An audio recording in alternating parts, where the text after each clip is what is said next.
issued a severe thunderstorm warning for Lafayette County until 8:15 p.m. At 7:34 p.m., a severe thunderstorm was located near Menominee, 8 miles northeast of Dubuque, moving east at 30 miles an hour. Expected hazards include 60 miles an hour wind gusts and quarter-size hail. Hail damage to vehicles is expected. Expect wind damage to roofs, siding, and trees.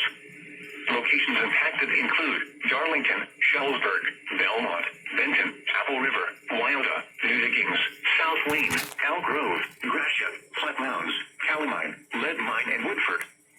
For your protection, move to an interior room on the lowest floor of a building.